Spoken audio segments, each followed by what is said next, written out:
Hello, everybody. Welcome to Ashish Singh Lectures. I am Madiha Khan, your friend, who is here to help you with your English language.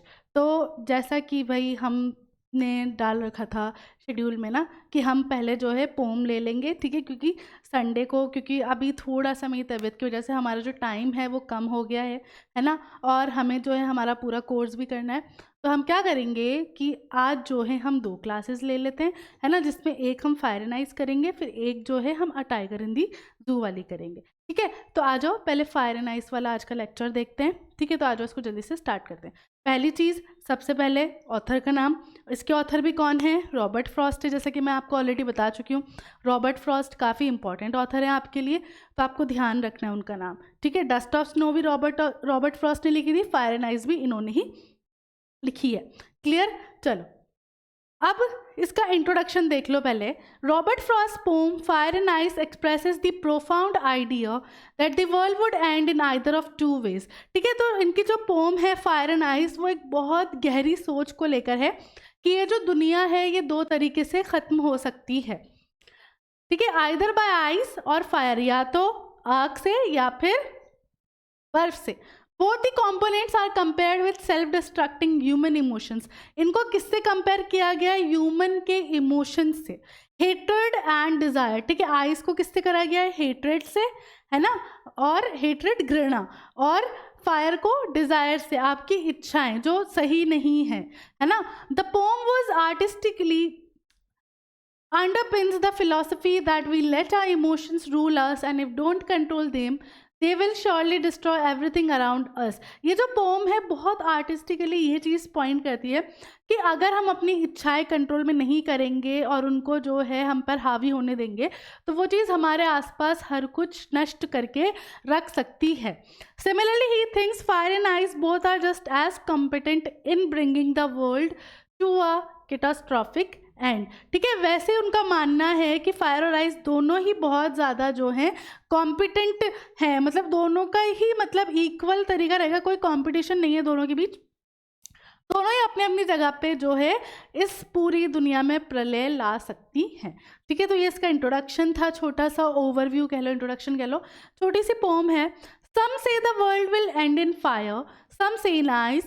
From what I have tasted of desire, I hold with those who favor fire। तो पहले ये कहते हैं कि भाई कुछ लोग कहते हैं कि जो दुनिया है वो आग की वजह से ख़त्म हो जाएगी, कुछ कहते हैं बर्फ़ की वजह से, लेकिन जितना मैंने देखा है लोगों की जो इच्छाएं होती है ना, तो मैं उनकी साइड रहूँगा जो फायर के लिए ज़्यादा फेवर कर रहे हैं कि फायर की वजह से दुनिया ख़त्म हो सकती है। But if it had to perish twice, लेकिन अगर इस दुनिया को 2 बार ख़त्म होना है तो I think I know enough of hate to say that for destruction ice is also great and would suffice. लेकिन अगर दुनिया 2 बार ख़त्म होती ना तो मैं ये भी जानता हूँ कि घृणा कितना बड़ा कारण बन सकती है ना। और ये बात मैं कह सकता हूँ कि आइस भी बहुत सफिशेंट है इस दुनिया के डिस्ट्रक्शन के लिए, ठीक है। ये यहाँ पे आपकी पोम थी, समरी देख लो इसकी। Fire and ice is a metaphoric poem written by Robert Frost. The poem is a work of eschatology, ठीक है। यहाँ पे बात क्या हो रही है कि फायर और आइस जो है वो कैसी पोम है? मेटाफोरिक, ठीक है। मेटाफोर क्या होता है? जिसमें किसी 2 चीज़ों का जो रिलेट भी नहीं करती हैं आपस में, है ना, 2 चीज़ें जो आपस में रिलेट भी नहीं करती हैं उनका इनडायरेक्टली क्या होना? कंपैरिजन किया जाना, ठीक है, वह आपका क्या कहलाता है? मेटाफॉर कहलाता है, ठीक है। दूसरी बात यहाँ क्या हुई है कि भाई ये जो पोम है ये क्या है? ये किस चीज़ का वर्क है? एक एस्केटोलॉजी का, ठीक है। एस्केटोलॉजी क्या होती है आपकी? मतलब आप कोई थियरी या आप जो चीज़ आप मान रहे हो उस बारे में बात करते हो। तो in this poem he depicted that when it comes to how the world will end, some people favor fire and some ice. According to him, the fire symbolizes burning desires while the ice on the other hand describes ice cold hatred। तो उनके हिसाब से भाई कुछ लोग जो हैं वो फायर का फेवर कर रहे हैं, कुछ आग का फेवर कर रहे हैं कि भाई ये दोनों ही चीज़ें, आपकी सारी नाजायज़ इच्छाएं या आपका किसी को लेकर घृणा करना, दोनों ही क्या कर सकते हैं? कारण बन सकते हैं डिस्ट्रक्शन के। फायर क्या सिंबलाइज कर रही है यहाँ पर? आपकी नाजायज़ इच्छाओं को, है ना। और आइस क्या कर रही है? आपका घृणा को। As fire can spread very fast and cause destruction in no time, likewise our desires may also prove very destructive if they go out of controlled. Heated causes slow destruction like ice, but it is also very harmful. अगर जैसे हम आग की बात करें तो आग बहुत जल्दी पकड़ती है ना, हर जगह जल्दी लग जाती है। वैसे हमारे जो इमोशंस है, जो डिज़ायर्स हैं, वो भी यही सेम चीज़ करते हैं, बहुत जल्दी डिस्ट्रक्शन कर सकते हैं। और दूसरी तरफ अगर हम आइस की बात करें तो वो स्लो प्रोसेस है, लेकिन वो भी उतना ही सफिशिएंटली काम करता है। ये आपकी समरी है, इसका हिंदी ट्रांसलेशन देख लो। Fire and ice Robert Frost द्वारा लिखित एक रूपक कविता है। कविता युगांतास्त्र का एक कार्य है, ठीक है। युगांत शास्त्र आपका एस्केटोलॉजी को बोला जाता है। इस कविता में उन्होंने दर्शाया है कि जब बात आती है कि दुनिया का अंत कैसे होगा, तो कुछ लोग आग और कुछ बर्फ को पसंद करते हैं। उनके अनुसार आग जलती हुई इच्छाओं का प्रतीक है, जबकि दूसरी ओर बर्फ जैसी ठंडी नफरत का वर्णन करती है। जिस प्रकार आग बहुत तेज़ी से फैलती है और कुछ ही समय में भारी विनाश कर सकती है, उसी प्रकार हमारी इच्छाएं भी नियंत्रण से बाहर होने पर बहुत विनाशकारी साबित हो सकती हैं। नफरत बर्फ की तरह धीमी गति से विनाश का कारण बनती है, लेकिन ये बहुत हानिकारक भी होती है। तो वही जो हमने पढ़ा, ये उसका हिंदी ट्रांसलेशन है। चलो इसकी थीम देखो। The destructive power of human desire and the inevitable end of the world brought on by either fire और ice are the themes of Robert Frost poem fire and ice. तो यहाँ theme क्या है कि भाई जो human की जो इच्छाएं हैं या उसकी जो घृणा है, वो दोनों ही क्या है, कारण है यहाँ पर डिस्ट्रक्शन का। The poem examines the possibility that either extreme emotion or total indifference could bring about the end of the world. Poem यही बात करती कि या तो आपके बहुत ज़्यादा एक्सट्रीम इमोशंस या फिर आपका ये घृणा करना जो है, दोनों ही इस दुनिया का अंत कर सकते हैं।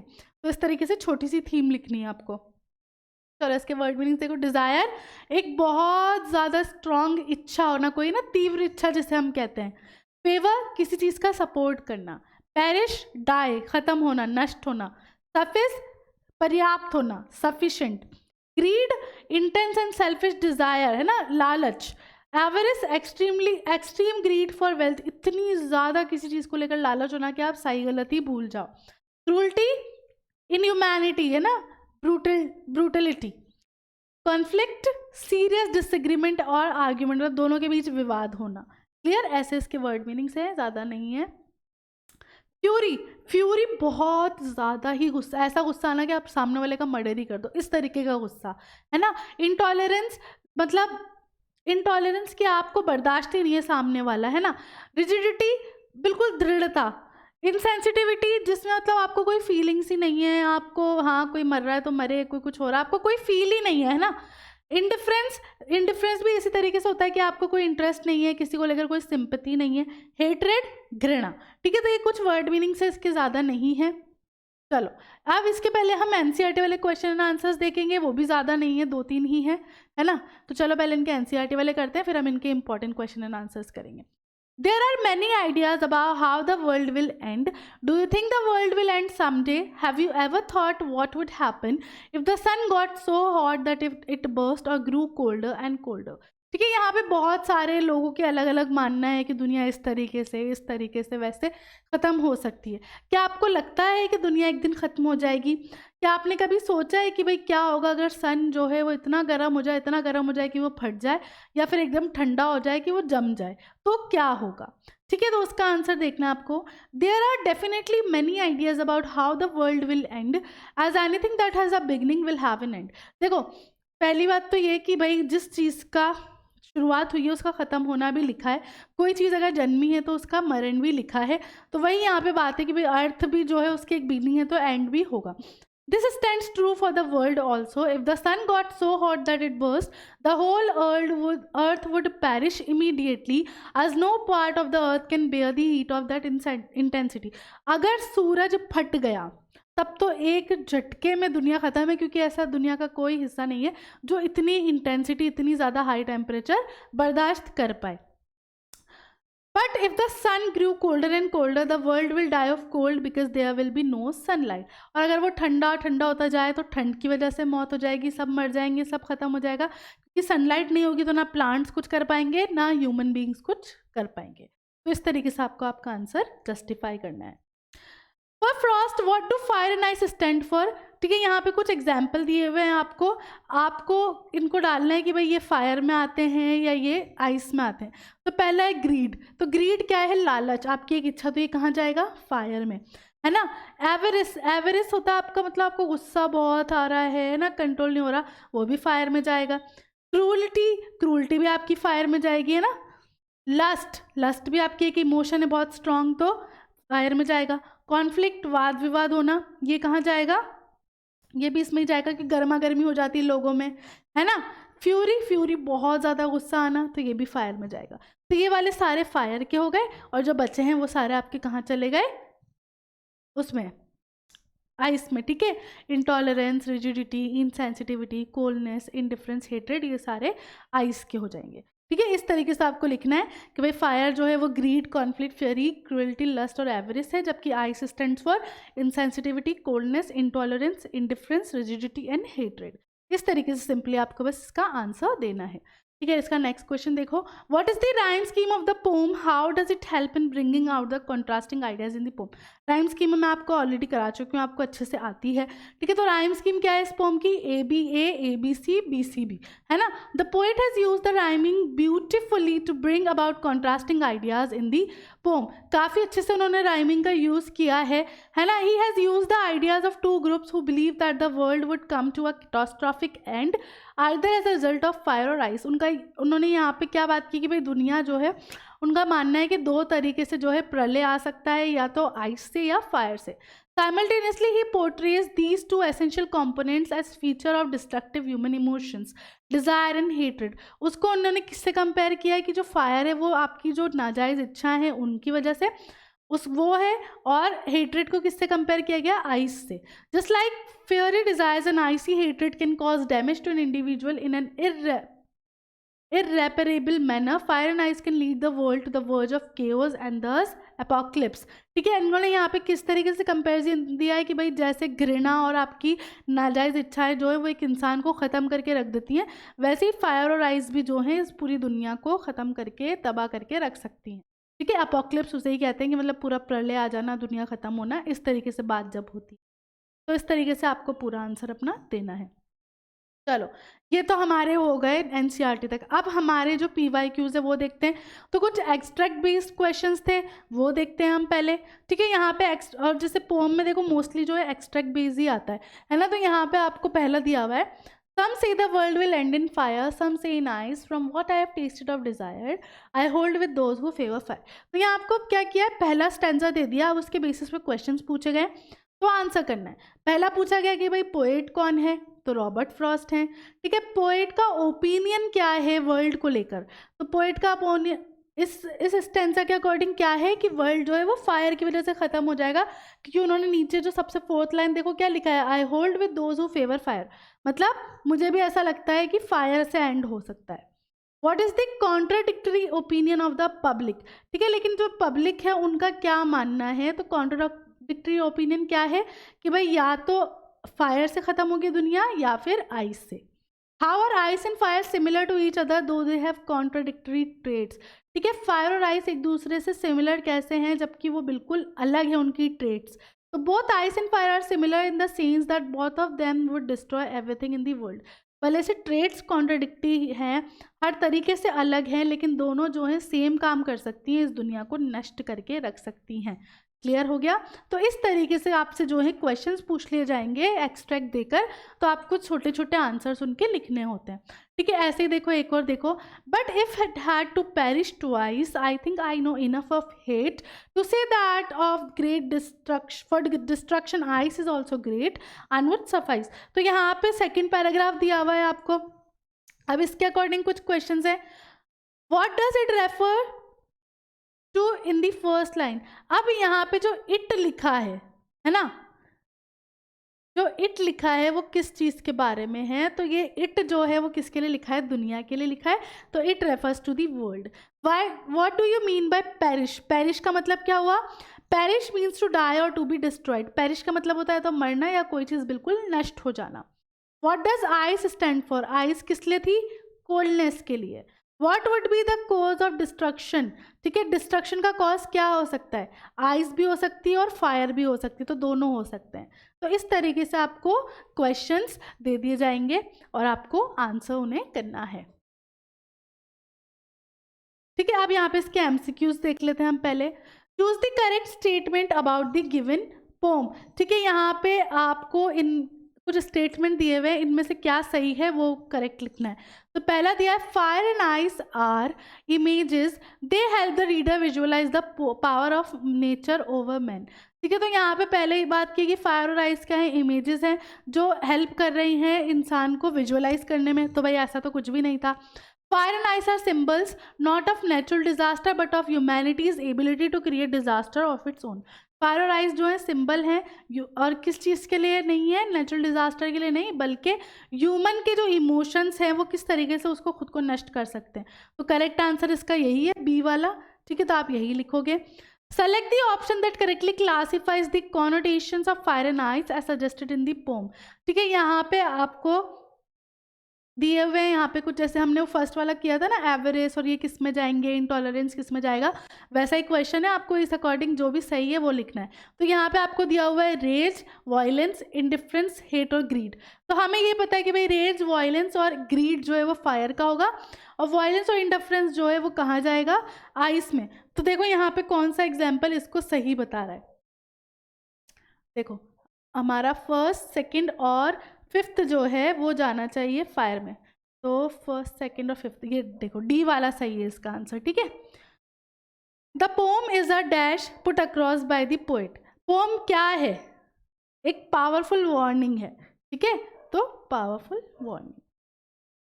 Pick the option that is not true about the poet according to the extract. ये कुछ स्टेटमेंट है जिसमें से जो सच नहीं है वो वाला आपको सही बताना है। So the poet is inclined to believe that the world would most likely end with fire, has heard divided opinions about the way the world would end in all likelihood, preaches love and kindness to combat the spread of hate among all, declares the power of ice to be as destructive as that of fire। तो यहाँ पे देखो उसको ये भी पता था कि लोग जो हैं वो फायर की सपोर्ट ले रहे हैं, ये भी पता था कि अलग अलग ओपिनियन है, ये भी पता था कि आइस भी डिस्ट्रक्टिव हो सकती है, बट इसमें कहीं भी वो लव और काइंडनेस की बात नहीं कर रहा। तो कौन सा वाला नॉट ट्रू है, सी वाला नॉट ट्रू है। Identify the most likely tone of poet in the lines. ठीक है, उसकी जो टोन है वो देखनी है आपको। ठीक है, तो यहाँ पे उसने जो लिखा है destruction of ice is also great, तो ये किस वे में, ये सार्काज्म वाले वे में है, तो इसका आंसर क्या होगा, sarcastic.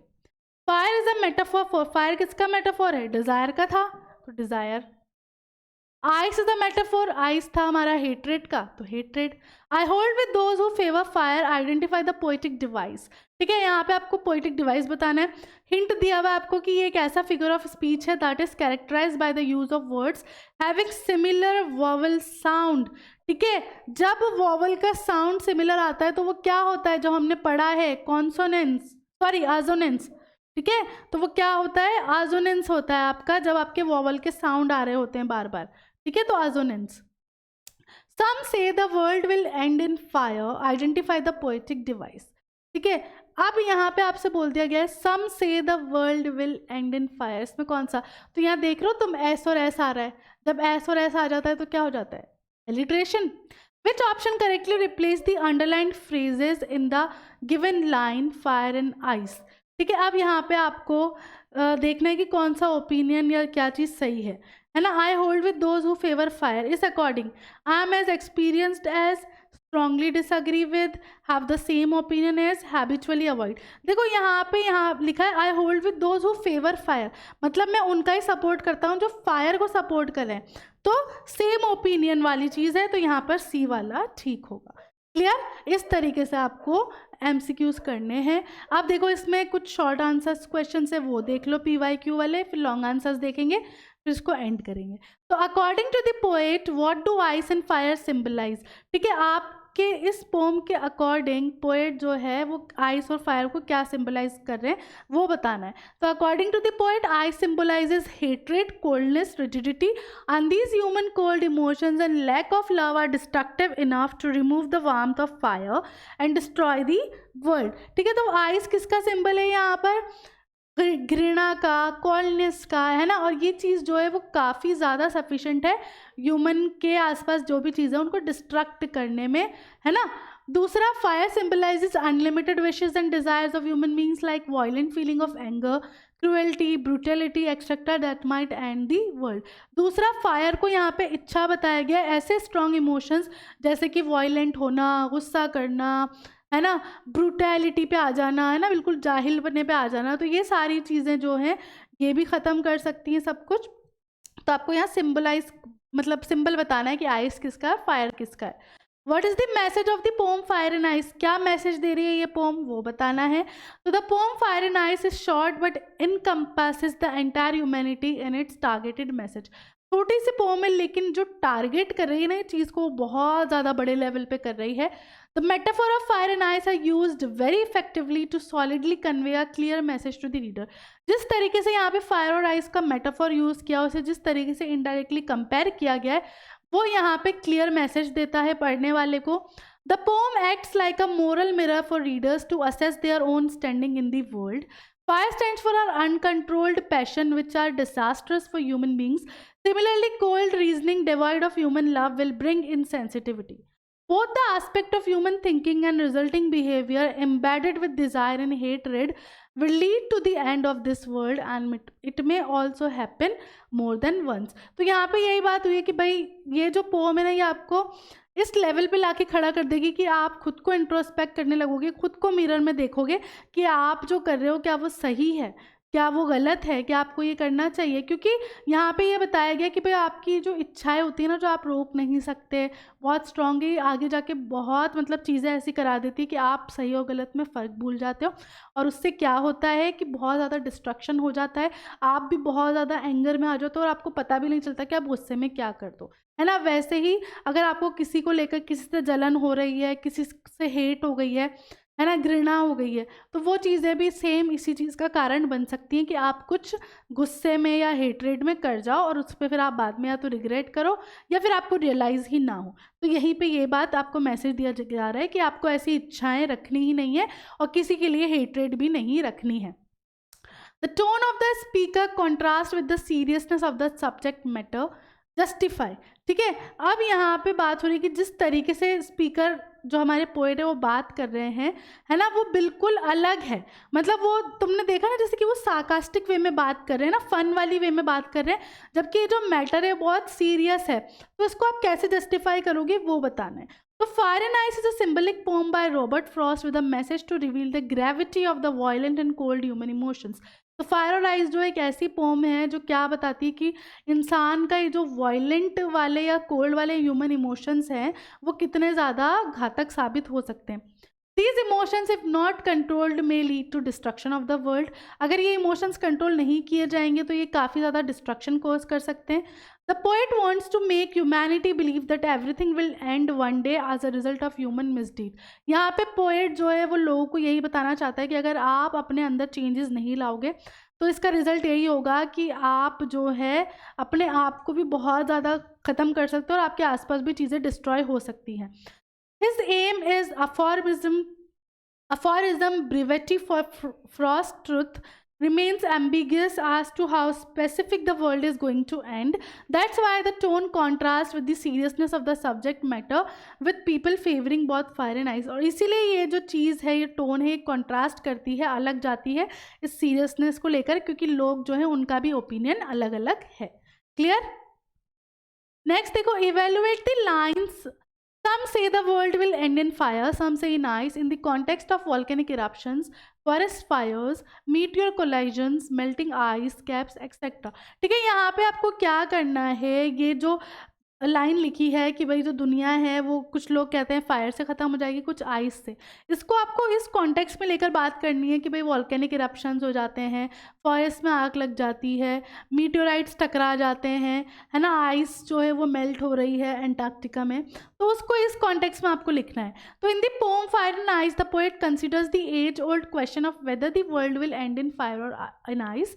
The threat of global warming may lead to severe volcanic eruptions and forest fires that may end the world, or there might be a meteor collision, the melting of ice caps or glaciers, etc., that may also end the world. So either option is enough to achieve its purpose sufficiently, maybe in storm of volcanic eruption, forest fires, or melting ice caps.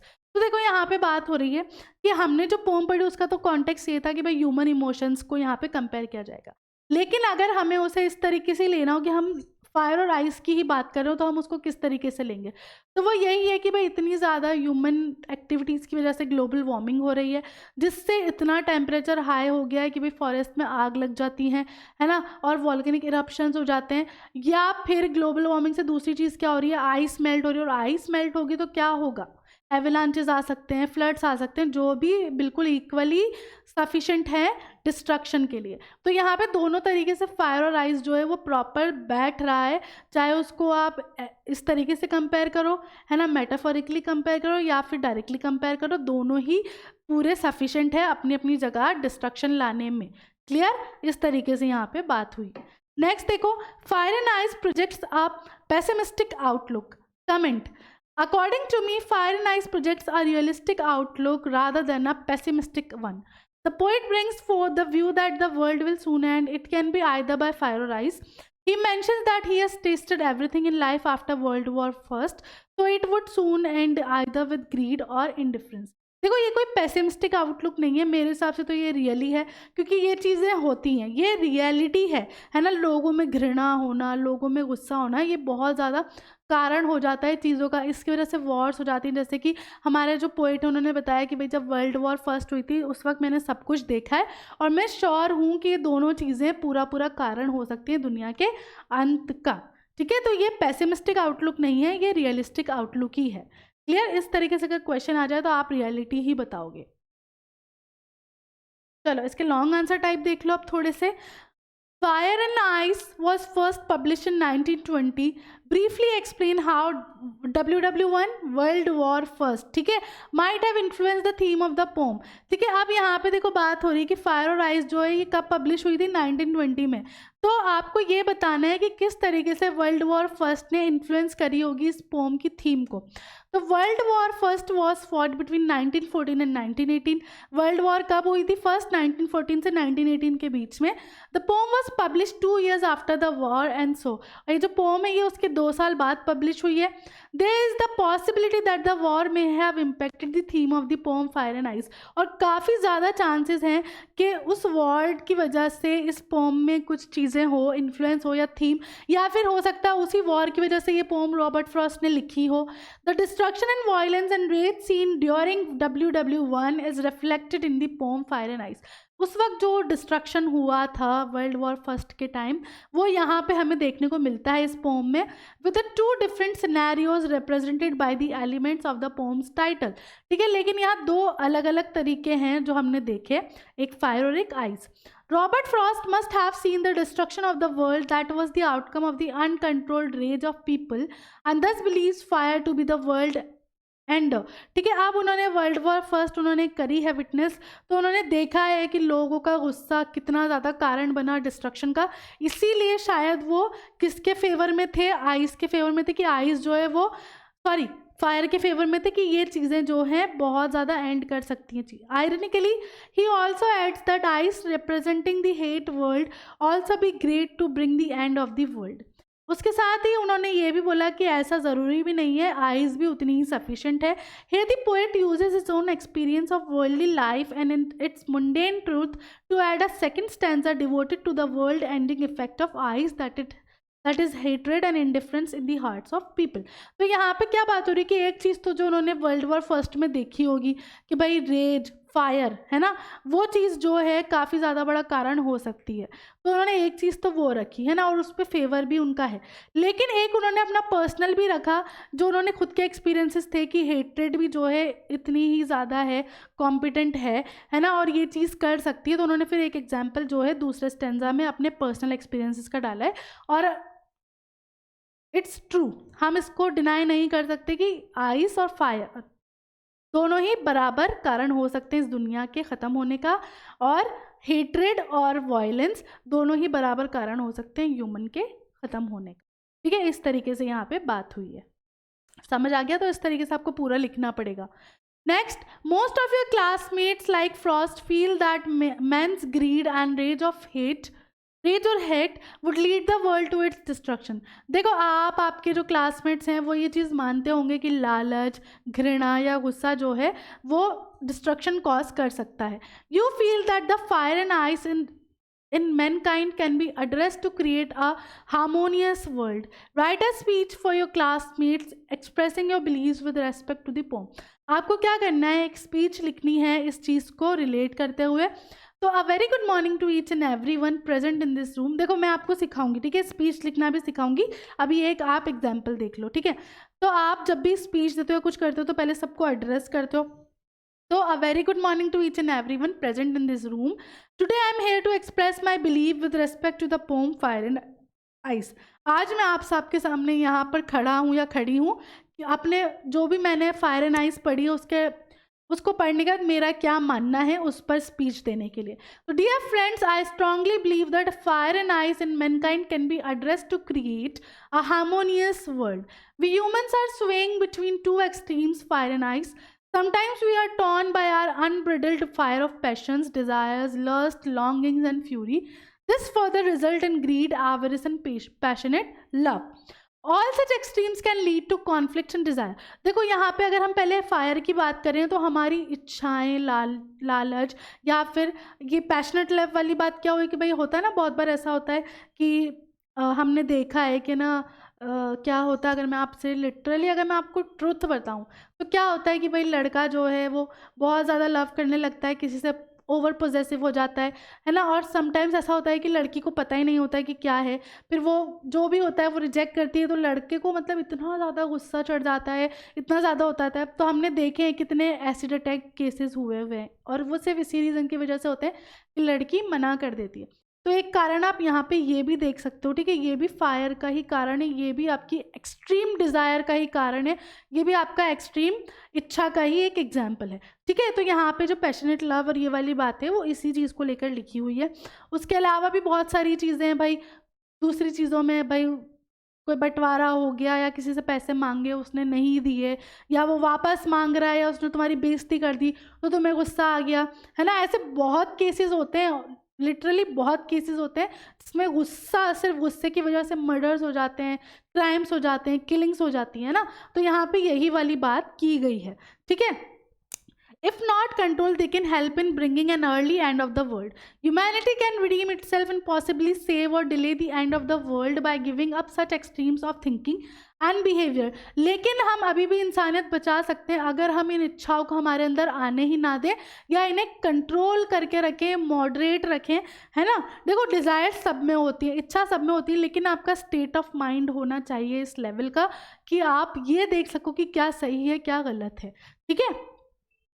So let us keep burning the fire of patriotism, solidarity and sensitivity, and put eyes on indifference and rigidity to create a harmonious world around us. ठीक है, तो यहाँ पे यही बात है कि देशभक्ति देखो, सॉलिडेरिटी देखो, है ना, लोगों के प्रति सेंसिटिव रहो, मतलब उनको सिंपैथी दो, उनको फील करो अगर वो कुछ इमोशंस हैं उनके, है ना, काइंड रहो. तो इससे जो है एक हारमोनियस दुनिया आप बना सकते हो. तो इस तरीके से आपको एक स्पीच लिखनी है. क्लियर? नेक्स्ट देखो, it is a Hobson's choice that the poet faces in the poem fire and ice. Illustrate this thought with the help of examples from the poem. ठीक है, अब यहाँ पे आपको क्या करना है कि भाई ये जो सॉरी, है ना, कि भाई ये जो एक चॉइस है कि जो पोएट जो है वो इस फायर और आइस में आपको दिखा रहे हैं, इस थॉट को आपको जो है क्या करना है, इलस्ट्रेट करना है. तो the poem describes a fiery end to the planet which represent human greed and selfishness. तो यहाँ पे जो पोम है वो क्या बता रही है कि भाई अगर आग से एंड होती है दुनिया तो उसका कारण क्या होगा, इंसान का लालच और उसकी selfishness. Some believe that the ice which represent hatred will bring about the end. कुछ लोगों का मानना है कि जो घृणा है, जो आइस जो रिप्रेजेंट कर रही है घृणा, वो चीज़ एंड कर सकती है दुनिया को, because both options would ultimately lead to catastrophe. Humanity is thus faced with a decision that really isn't a choice at all. लेकिन यहाँ पे जो लिखा है हॉब्सन्स चॉइस है, तो ऐसा नहीं है, ठीक है। आपके पास चॉइस नहीं है, दोनों में से कोई भी कारण हो सकता है, दोनों में से कोई भी रीज़न हो सकता है, क्योंकि दोनों ही बराबर सफिशिएंट हैं, ठीक है। As all options equally contribute to personal damage, the decisions are demonstrated on a personal level. To underscore the significance of his message that there are no alternatives, the poet represents the option in a concise and terse manner. The poem's central theme of destruction brought on by greed and hatred, which is exemplified by that saying, Hobson's choice, give the poem a deep and dark undercurrent. ठीक है, तो यहाँ पे जो मतलब, क्योंकि आपके पास कोई चॉइस नहीं है, उसके बाद जब ये बात होती है ना, तो बहुत ज़्यादा डीप और डार्क थॉट में ये चले जाती है ना, क्योंकि आप अपनी इच्छाएं तो नहीं मार सकते सारी, है ना कभी ऐसा होता है कि आपके दिल में किसी को लेकर हेट्रेड आ ही जाता है ना। बट यहाँ पे बस यही है कि आपके पास सिर्फ एक ही ऑप्शन है कि अगर आप इन चीज़ों को कंट्रोल कर सको, है ना। देखो बहुत से केसेस ऐसे होते हैं जिसमें रिजेक्शन होता है, बट ठीक है, रो लिया, धो लिया, लेट गो कर दिया, है ना, ये सारी चीज़ें होती हैं। तो आप इस तरीके से चीज़ों को हैंडल कर सकते हो, उनके साथ इस तरीके से आप कर सकते हो मैनेज। ज़रूरी नहीं कि आप वॉयलेंट ही हो जाओ। तो सिर्फ यही आपके पास एक सीधा सा कारण है इन चीज़ों को रोकने का, कि अपनी फीलिंग्स, अपने इमोशंस को कंट्रोल करना सीखना पड़ेगा आपको। तो वही यहाँ पे बात हुई है। Clear? Today's world is conflict ridden. People fight over various issues and there is no peace in the world. Explain or describe based on your reading of the poem Fire and Ice. आज की जो दुनिया है वो पूरी की पूरी बस इसी चीज़ में है कि किसी ना किसी बात पे वाद विवाद चलता रहता है, लड़ाइयाँ चलती रहती हैं। इसको आपको जो है एक्सप्लेन करना है, ठीक है। तो in today's world hatred is a major problem. Brother despises his brother and neighbour despises his neighbour. तो आज के टाइम में जो है घृणा बहुत ज़्यादा बड़ी प्रॉब्लम है। भाई भाई को पसंद नहीं करता, पड़ोसी पड़ोसियों को पसंद नहीं करते। Nobody wants to put up with or forgive anyone else. सब ईगो में इतने हैं अपनी कि कोई किसी को माफ़ करना नहीं चाहता, है ना। We live in a terribly divided world as a result of the hostility. इसी वजह से आज ये जो दुनिया है ये बटी हुई है ना। हम कंट्रीज में बट गए हैं। एक दुनिया होती, एक पूरा एक अर्थ होता तो कितना अच्छा होता। Nothing will be left untouched if hatred continues to control our lives and the globe. All of our accomplishments will be lost and the planet will end. जब तक आप इन कॉन्फ्लिक्ट्स को, हेट्रेड को नहीं निकालोगे अपने दिलों से, आप कुछ अचीव नहीं कर पाओगे। जो आप अचीव कर चुके हो वो भी खो दोगे और ये दुनिया पूरी ख़त्म हो जाएगी। We must develop the capacity to forgive and forget if we are to save the earth. हमारे अंदर ये कैपेसिटी होनी चाहिए, ये क्षमता होनी चाहिए कि हम माफ़ कर सकें, हम भूल सकें। ये बहुत, देखो मैं तुम्हें एक बात बताती हूँ, ठीक है। तुम अभी जो जनरेशन है, तुम टीनेजर्स हो, तुम्हें एक बहुत अच्छी बात बताती हूँ मैं, ठीक है। समझना इसको अच्छे से। चलो पहले इसको कंप्लीट करते हैं, फिर मैं समझाती हूँ तुम, ठीक है। और for this we need a tremendous amount of love and compassion as well as the ability to put up with one another's differences and learn to get along. ये करने के लिए हमारे अंदर हमें बहुत ज़्यादा प्यार और कंपैशन पैदा करना होगा ताकि हम फॉरगिव और फॉरगेट कर सकें। अब जो मैं तुम्हें बात बता रही हूँ ना, बहुत पते की, हम टीनेजर्स हैं, स्पेशली बॉयज़, ठीक है, स्पेशली बॉयज़। देखो बॉयज़ के अंदर मेल होते हैं, मेल्स के अंदर मेल ईगो होता है, ठीक है। अगर आपस में लड़ाई हो गई, मैं क्यों सॉरी बोलूँ, मैं क्यों जाऊँ, उसकी गलती है ना।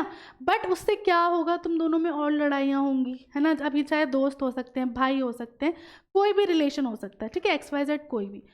तो देखो हमेशा याद रखना, माफ़ी मांगने वाला जो है ना कभी भी छोटा नहीं हो, ठीक है, और माफ़ कर देने वाला भी कभी छोटा नहीं हो। इस चीज़ को ध्यान रख लो, ठीक है। अगर कोई बेचारा आया है अपनी ईगो साइड रख के आपसे माफ़ी मांगने, तो आपका काम है आप उसे माफ़ कर, ठीक है। अगर आप उसे माफ़ नहीं करोगे तो आप दोनों वापस दूर हो जाओगे, ठीक है। दूसरा कि भाई अगर आपको रियलाइज़ हो गया कि आपकी गलती है, तो अपनी ईगो को साइड में रखो और माफ़ी मांग लो, वो माफ़ कर देगा सामने वाला, ठीक है।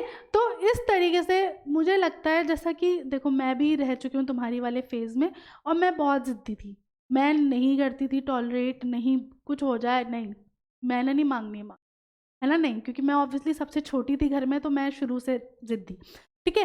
बट अब जब मैं जिस स्टेज पे हूँ ना, तो मैंने ये सीखा है कि भाई काइंड रहना बहुत ज़रूरी है इस दुनिया में, है ना? हमेशा एक स्माइल रखो प्यारी सी अपने फेस पर। सामने वाले को अगर आप पता है एक स्माइल भी करोगे ना, तो वो आपको पलट के स्माइल करेगा, उसको अच्छा फ़ील होगा, कंफर्टेबल होगा वो आपके साथ। तो ये छोटी-छोटी चीज़ें हैं काइंडनेस वाली, ईगो साइड में रखना, माफ़ी माँग लेना। मैं माँग लेती हूँ, अगर मेरी भी गलती होती है, मैं तो भी माफ़ी माँगती हूँ, मेरी गलती नहीं भी होती है तो भी मैं माफ़ी माँग लेती हूँ अपने दोस्तों से, because they are important for me, है ना? तो वो चीज़ याद रखो, और वो है ना, फिर पता है क्या होता है, आपकी रिस्पेक्ट बढ़ती है। कि कभी मत सोचना कि आपने माफ़ी माँग ली तो आपकी रिस्पेक्ट गिरेगी, नहीं। Literally they love me so much.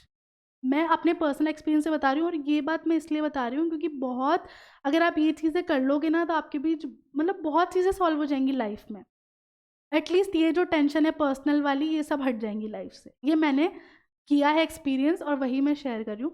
तो हमेशा ध्यान रखना कि माफ़ करने वाला बड़ा होता है और माफ़ी माँगने वाला भी बड़ा होता है, दोनों छोटे नहीं होते, क्योंकि ये ईगो-वीगो, दिस इज़ बुलशिट।